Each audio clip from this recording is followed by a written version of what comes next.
मुल्क को हिंदू राष्ट्र में तब्दील करने का असद ओवैसी का बयान बीजेपी को उकसाया जा रहा है।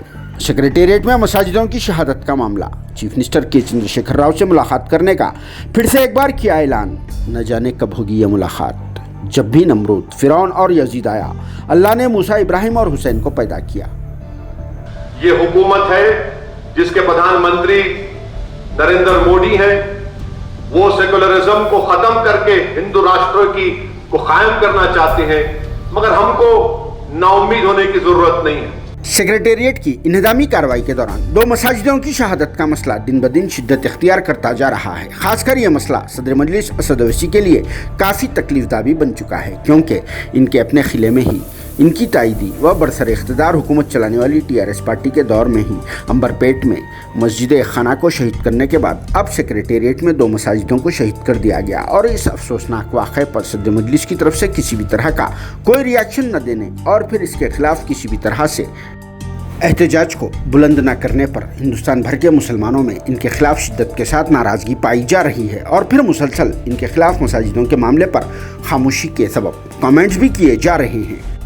इसी दौरान एक ऐसे वक्त सदर मजलिस असद ओवैसी के बयान ने सबको हैरत में डाल दिया, क्योंकि इन्होंने 5 अगस्त को मजलिस के हेडक्वार्टर दारुस्सलाम में मुनक़िदा एक प्रेस कॉन्फ्रेंस से खिताब करते हुए हिज़्ब साबिक़ वज़ीर-ए-आज़म हिंद नरेंद्र मोदी पर तनकीद तो की, मगर अब इन्होंने कहा कि नरेंद्र मोदी हिंदू राष्ट्र बनाने की कोशिश में है। जिनके इस बयान से बीजेपी हुकूमत को एक नया इशारा भी मिलता है। जो काम अब तक नहीं किया गया वो इनके जरिए बोलने के बाद करने में शिद्दत भी पैदा हो जाएगी। और इससे ऐसा लगता है कि असद ओवैसी खुद इन अफराद को इस तरफ राग़िब भी करा रहे हैं। दूसरी जानिब इन्होंने कहा कि जब जब नमरूद, फिरौन और यजीद आता है, अल्लाह ने तब तब मूसा, इब्राहिम और हुसैन को पैदा किया ताकि जालिमों से मुकाबला कर सके। इसके अलावा असद ओवैसी ने सेक्रेटेरिएट की शहीद मसाजिदों के मामले पर फिर से एक बार तेलंगाना के चीफ मिनिस्टर के चंद्रशेखर राव से मुलाकात करने का ऐलान भी कर चुके हैं। हालांकि कुछ हफ्तों पहले ही मसाजिदों की शहादत के बाद ही इसी तरह से असद ओवैसी ने चीफ मिनिस्टर के चंद्रशेखर राव से तमाम उलमाओं के साथ मुलाकात करने का ऐलान भी कर चुके थे, मगर अभी तक इनकी ये मुलाकातें पूरी नहीं हुई, जिससे ऐसा महसूस होता है कि अब मुस्लिम कायदीन की चीफ मिनिस्टर के चंद्रशेखर राव के पास कोई अहमियत बाकी नहीं रही, क्योंकि गुज़िश्ता 4-5 महीनों के वक्फे से अब तक चीफ मिनिस्टर के चंद्रशेखर राव इनसे मुलाकात भी नहीं कर पाए। तो चलिए इस मौके पर सदर मजलिस असद ओवैसी का बयान भी आप सबके लिए पेश किया जा रहा है, जिसे सुनने के बाद आप लोग क्या कहते हैं कमेंट बॉक्स में ज़रूर जवाब दीजिए। Bureau report siyaasat.com। खास तौर से दलित और मुसलमान हैं जो आज भी इस मुल्क के सेकुलरिज्म पर यकीन रखते हैं, वो मुझको फोन करके कह रहे कि साहब हम बड़े मायूस हैं, हम बड़े अपने आप को अकेला महसूस करते हैं। मैं उन तमाम से कहना चाह रहा हूं कि आपको हरगिज मायूस होने की जरूरत नहीं है, आपको हरगिज अकेला महसूस होने की जरूरत नहीं है। ये हुकूमत है जिसके प्रधानमंत्री नरेंद्र मोदी हैं। वो सेकुलरिज्म को खत्म करके हिंदू राष्ट्र को कायम करना चाहते हैं, मगर हमको नाउम्मीद होने की जरूरत नहीं है।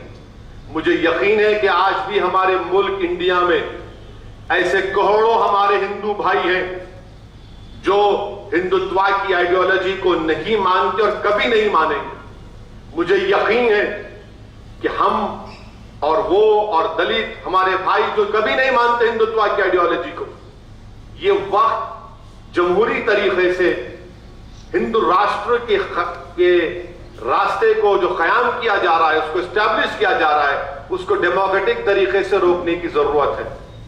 मैं इंडिया के हमारे इंडियन मुस्लिम से भी कहना चाह रहा हूं कि हरगिज मायूस होने की जरूरत नहीं है।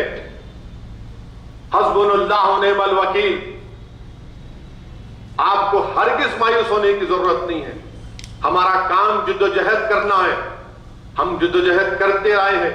हमारे बुजुर्गों ने बाबरी मस्जिद को बचाने की कोशिश की हमारे सेकुलर हिंदू भाइयों के साथ, मगर तमाम सेकुलर पार्टीज ने हमको धोखा दिया।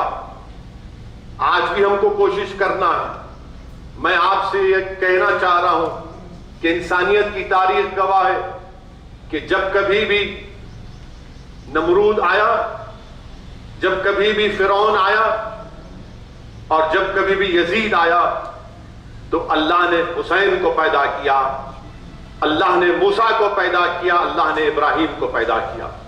हमारा काम इंसाफ के लिए लड़ना है।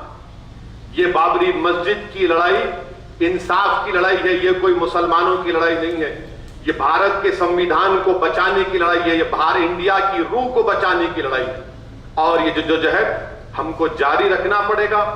और ये एक्सपोज हो चुके हैं, देखिए इन्हीं सेकुलर नाम या सेकुलर पार्टीज की वजह से आज मुसलमानों में इस तरह की एक एप्रीहेंशन, इस तरह की सोच पैदा हो रही है। मगर मैं उन तमाम भारत के, इंडिया के हमवतनों से कहना चाह रहा हूं कि हमको मायूस होने की जरूरत नहीं है। आप अपने आप को अकेला हरगिज महसूस मत करिए, बल्कि हिम्मत और हौसले के साथ हमको जद्दोजहद करना है। आज ये खत्म नहीं होगा, ये जद्दोजहद जारी रहेगी। जैसा कि मैंने कहा कि बाबरी मस्जिद है और इंशाअल्लाह ताला सुबह क़यामत तक मस्जिद रहेगी। बिल्कुल है, मैं अभी जो बोला ना मेरे भाई, एक मस्जिद को 1992 में शहीद किया गया तो हम नहीं भूले। सेक्रेटेरिएट की मस्जिद के ऊपर यकीनन मैंने बयान दिया और मेरा वीडियो भी है। और मैं आज फिर आपके सवाल के जवाब में कह रहा हूं कि हम तेलंगाना के चीफ मिनिस्टर से इस बात का मुतालबा किए हैं, कर रहे हैं और करते रहेंगे कि उसी जगह पर सेक्रेटेरिएट की मसाजिद को दोबारा तामीर किया जाए। हम चीफ मिनिस्टर से मुलाकात करेंगे, उनसे बात करेंगे और उनसे यही चीज को हम उनके सामने दोहराएंगे जो दोहराई जा चुकी है। चीफ मिनिस्टर का बयान आया कि उन्होंने रिग्रेट का इजहार किया, वो वक्ती और सही बात थी, मगर अब हम चीफ मिनिस्टर से इस बात का मुतालबा कर रहे हैं और किए भी हैं कि आपकी हुकूमत का काम यह है कि दोबारा उसी जगह पर उस मस्जिद की तामीर का काम फौरन शुरू होना चाहिए। और आप हमारे को एक टाइम बता दीजिए। ये ना सिर्फ मेरा बल्कि तमाम लोगों का एक मुश्तरका बयान इसमें दिया जा चुका है।